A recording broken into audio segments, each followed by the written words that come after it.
In this video, I want to show you a few things that you can do to get your house ready to sell and get it sold quickly.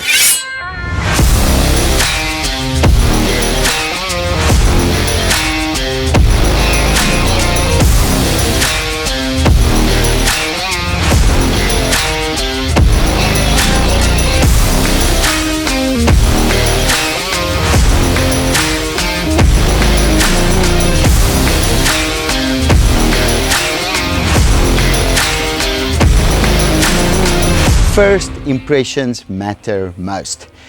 You must remember that somebody is walking up to your house and seeing it for the very first time. This is after your perfectly taken photographs. But after that, they get out at the house, probably with an estate agent or privately, but they're walking up to your house and they're seeing your grass, they're seeing your paving, they're seeing the exterior of the house. You need to make this moment count. It is the single most important thing, is that first impression. And what I would suggest is go out to your front gate, park there and think to yourself, this is the first time you are seeing this. Is the grass green? Is the paving clean? Is the exterior of the house neat? What does the plants and the garden look like? What does your house number look like? What does your exterior lighting look like? All of those are super important because first impressions matter most. So coming up to your front door, what does that do to them from a feeling perspective? Do they feel, oh, this is lovely and homely? Do they feel this is modern and nice? Do they feel, I want to live here? Because if we can get that first impression perfect, we end up with a buyer that has a mindset and that's looking through glasses of this might be it as soon as they have walked up to the house. And that is tip number one.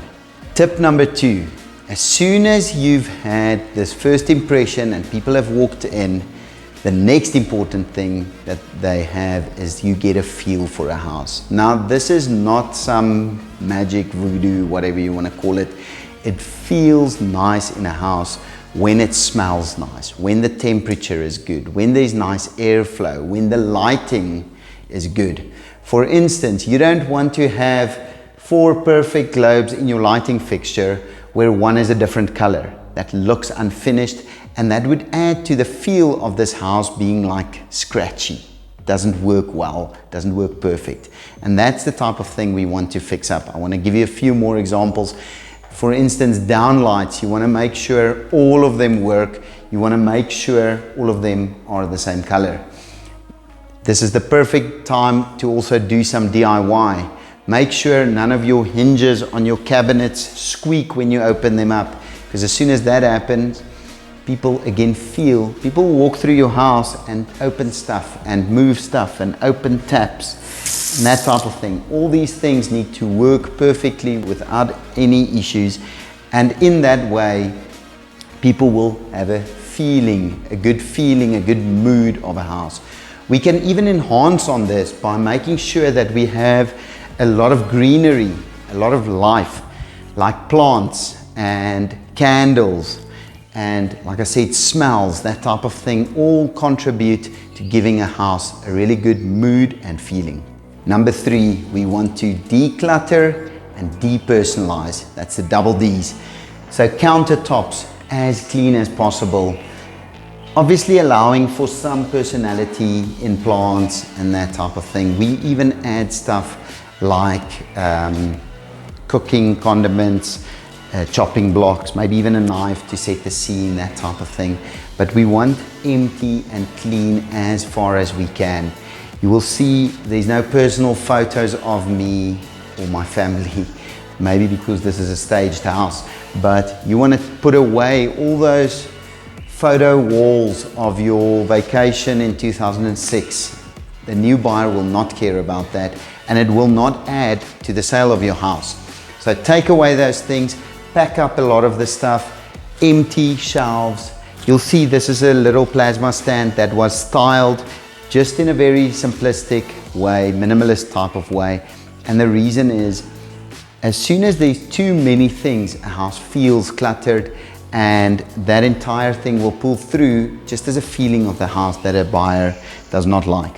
So Empty as much as you can. Start packing.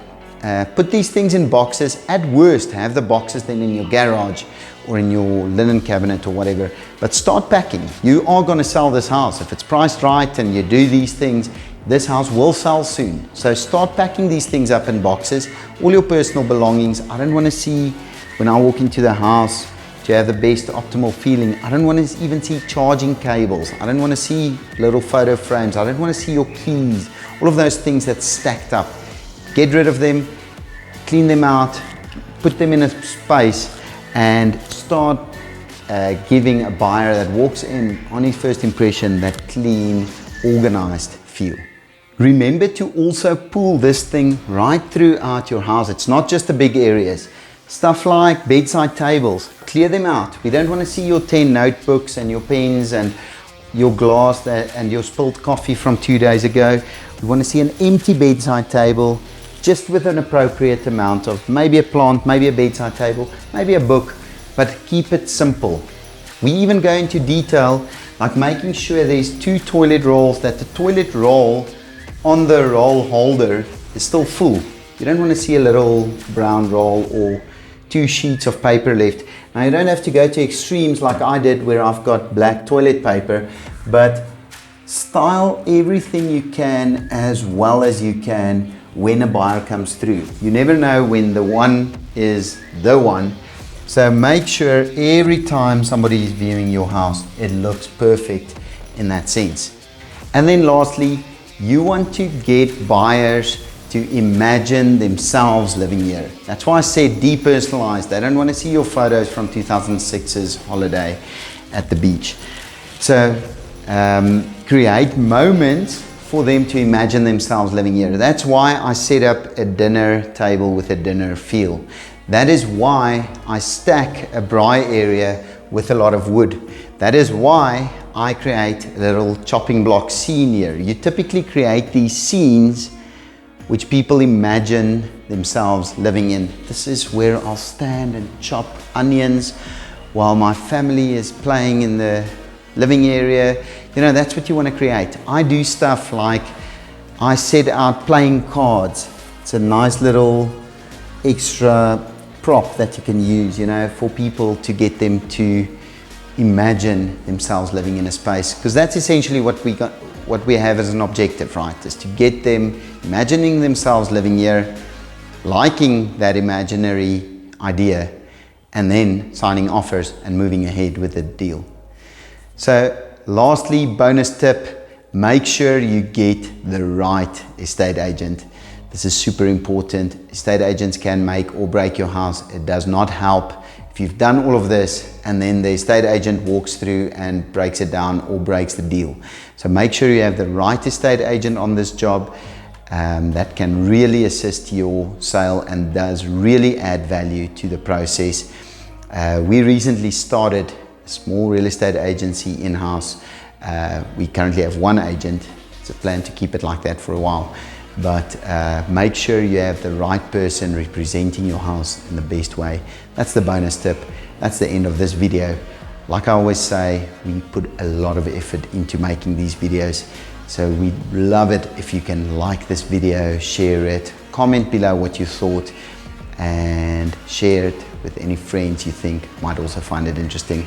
And lastly, press the subscribe button. Cheers.